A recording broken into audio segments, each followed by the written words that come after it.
De la journée mondiale de l'asthme ce 7 mai, une journée clé qui vise à élever la conscience autour de cette maladie respiratoire chronique qui touche à peu près 300 millions de personnes à travers le monde. Evra Mbani Pitake, Justin Jana. Célébrer le premier mardi de mai de chaque année, la journée mondiale de l'asthme est l'occasion pour les spécialistes d'informer et de sensibiliser l'opinion nationale sur cette maladie chronique respiratoire dont le thème de l'édition 2024, l'éducation thérapeutique donne du pouvoir. L'asthme se caractérise par une respiration difficile, on va dire une dyspnée sifflante, la personne a du mal à respirer, la personne va faire, on va dire, une hyperactivité à des allergènes qui peuvent être la poussière, les moisissures, l'humidité, les acariens qu'on trouve dans l'environnement. C'est pour ça qu'on demande d'éduquer les populations pour pouvoir lutter justement contre cette maladie. Il existe deux types d'asthme. En fait, il y a l'asthme qui est lié à l'effort. Il y a des personnes, quand ils vont faire un effort physique intense, leur respiration va devenir sifflante.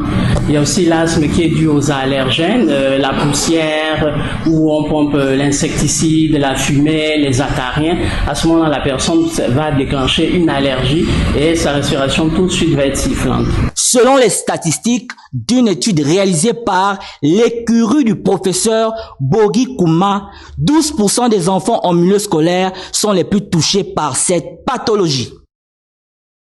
Au Gabon, 12%, c'est la proportion au milieu scolaire des enfants atteints d'asthme. Quels sont alors les facteurs déclencheurs de cette affection? Élément de réponse avec Elvire Tali Koumba et Justin Jana. Maladie chronique, l'asthme se manifeste en raison de certains facteurs environnementaux et génétiques. Autant vous regardez l'environnement, autant vos poumons regardent l'environnement. Donc toutes les pollutions, chez quelqu'un qui est prédisposé à développer l'asthme, va favoriser les crises d'asthme.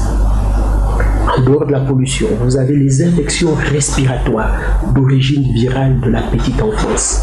Et vous aurez également ce qu'on appelle les acariens. Ce sont des petites bestioles que l'on retrouve dans les poussières.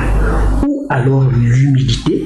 Également, dans l'humidité, il y a de la moisissure. Il y a également des petites bestioles qui y a dedans. Et lorsqu'on inhale ça, ça va favoriser le développement des crises chez quelqu'un qui a des prédispositions à faire de l'asthme. Dans la plupart des cas, sa manifestation a lieu dès l'enfance. J'ai su que c'est l'asthme à l'âge de 14 ans. J'ai des problèmes comme le froid, la chaleur, la poussière et l'excès d'émotions également qui me font faire des crises. Les premiers signaux d'alerte doivent interpeller le patient et son entourage, d'où la nécessité de consulter.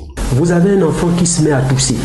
Tous les soirs quand il vient à la maison, mais quand il quitte le domicile, il ne tousse plus. Et vous avez des enfants aussi qui d'habitude ils jouent avec les autres, ils jouent, et puis à un moment donné vous voyez qu'ils s'essoufflent plus vite que d'habitude. Vous avez des enfants qui sont là, ils respirent, ça siffle, ça siffle, ça siffle, ça siffle, ça doit alerter. Ou alors chez des enfants chez qui la poitrine serre. La sévérité de la maladie diffère d'un patient à un autre et peut varier dans le temps. La prise en charge permet de contrôler la pathologie qui est bien présente sur le territoire national. En témoignent les statistiques dont le taux de prévalence est de plus de 8% en milieu hospitalier. L'asthme, une affection respiratoire chronique dont on ne guérit pas. En revanche, il semble exister des traitements adéquats pour la contrôler. Priscilla Mwanda, Justin Jana.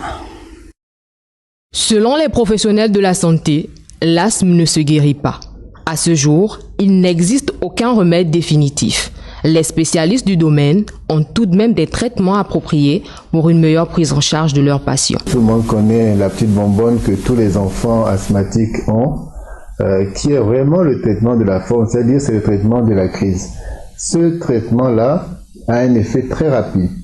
Dès que on fait quelques bouffées d'aérosol de ce produit, salbutamol pour ne pas le citer, on va avoir bien sûr une libération des voies respiratoires, l'enfant va respirer mieux, mais ce n'est pas le traitement du fond de l'asthme. L'éducation que nous faisons, c'est de dire que bien sûr la forme, c'est-à-dire lever le bronchospasme, mais également de poursuivre le traitement de fond sous la supervision du médecin traitant.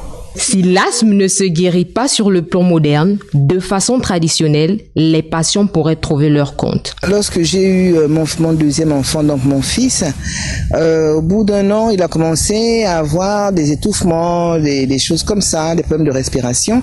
Je l'ai emmené chez le pédiatre et là, on lui a trouvé, après examen, on lui a trouvé de l'asthme. On a commencé le traitement, mais bon.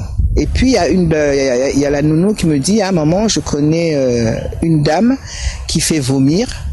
J'ai emmené le petit. Il avait 3 ans, on a commencé à le faire vomir. Et elle avait donné une programmation, c'était 1 fois par mois. Et bien ça a duré comme ça pratiquement 2 ans. Et bien après, plus rien, jusqu'à ce qu'il soit adulte. Une vie normale avec l'asthme est donc possible. Le secret serait de maîtriser les facteurs déclencheurs de la crise et de respecter à la lettre son protocole sanitaire.